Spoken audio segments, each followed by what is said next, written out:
Hello and welcome to our latest Insider interview. Today I am joined by Neil Herman, who is the fund manager of the Henderson Smaller Companies Investment Trust. Neil, thanks for coming in today. Thanks for having me, Carl. So Neil, over the last financial year for the investment trust to the end of May, the trust underperformed its benchmark. But over the past 19 years that you've been managing the trust, you've only underperformed in 3 of those years. So why was it a rare year of underperformance? Yeah, clearly, obviously, a difficult year for us in context of performance last year. You said it was the third year of the last 19 that we've underperformed, outperformed obviously 16 of them really. A challenging year for equity markets in 22 particularly.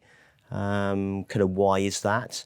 Number of reasons. Kind of first off, clearly the zero tolerance policy towards COVID in China led to slower economic growth there as well. A war never really helps. So the Ukrainian conflict, which kicked off at the end of February, the impact there was clearly a kind of geopolitical crisis, and particularly rise in raw material costs around metals and oil. And particularly for the Western consumer, gas prices remain very high as Putin's weaponized that. That's obviously exacerbated the cost of living crisis, which we're all aware of in Western Europe and the UK in particular, led by very high energy prices, but also around rising costs in all things, including food, etc. Probably the key thing why market's been very difficult this year is around central bank policy. Towards the end of 21, we were looking at a pretty dovish policy regarding interest rates and inflation and quantitative easing. As we've gone through 22, that's become more challenging. Central banks become more and more hawkish. We've seen a rapid rise in interest rates as they try and essentially control inflation by destroying demand. What's been a very difficult economic period for markets overall. And in terms of our own performance, we are very much a growth-based trust, growth at the right price, growth at a reasonable price. And markets have been very much out of favour from a growth perspective. Because interest rates have been rising, value has outperformed growth quite materially. So our portfolio has performed well operationally. The companies have been derated from an earnings perspective, and we've underperformed on that basis. So yeah, challenging year overall, but clearly we're obviously on track to hopefully get it back in future years. Around 2/3 of the portfolio is in UK mid-cap stocks.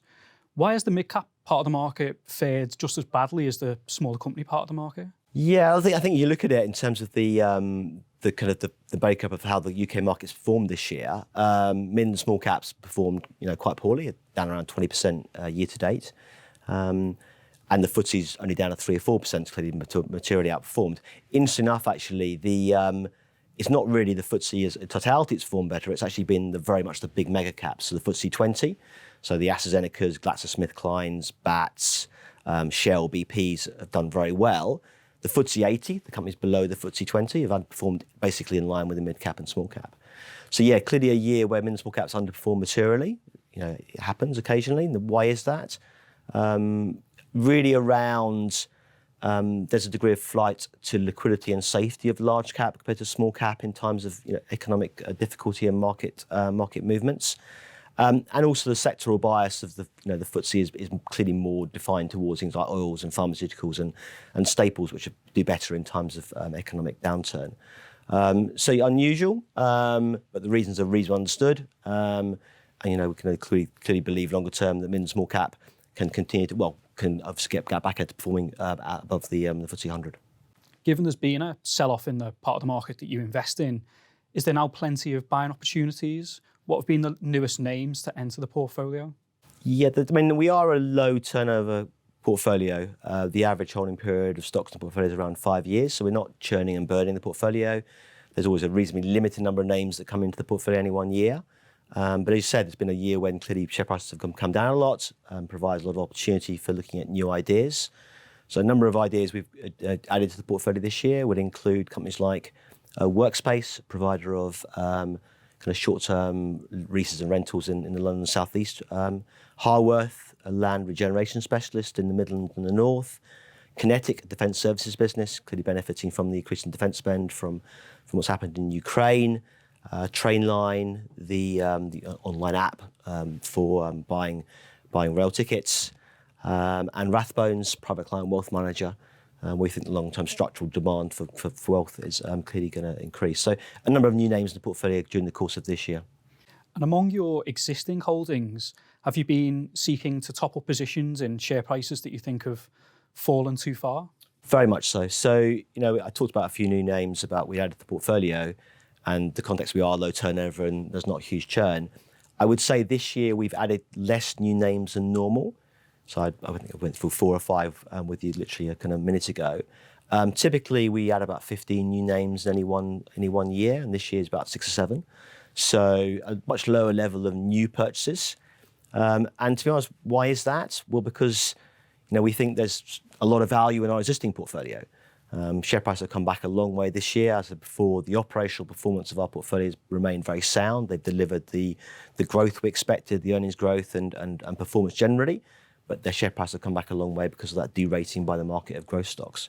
So we're seeing a lot of value in our existing portfolio. So if anything, we've been gravitating to buying what we already know and like and has done well for us, where we think the valuations have become too compressed. So examples of companies where we've added to this year would be some of our top 10 holdings, things like Impax Asset Manager, the Ethical Fund Manager, Future, the kind of the B2B and B2C consumer kind of magazines and information provider, Essential, a kind of media services business, and Integrafin, a kind of a platform for wealth providers. So there's lots of new names, or lots of some new names in the portfolio, but a lot of our focus has been about adding to things we already know that we think are too cheap. The ability of investment trusts to borrow to invest, known as gearing, is a double-edged sword, as 2022 has proven. But over the long term, it tends to be a benefit to investment trusts. Does this ring true for Henderson Smaller Companies? And what are the current gearing levels, and how do they compare at the start of the year? Yeah, so I think it's a very valid point. The differentiation between an investment trust and an open-ended vehicle is that we can gear, and clearly that will benefit if markets go up and our portfolio rises, that you'll get that gearing benefit.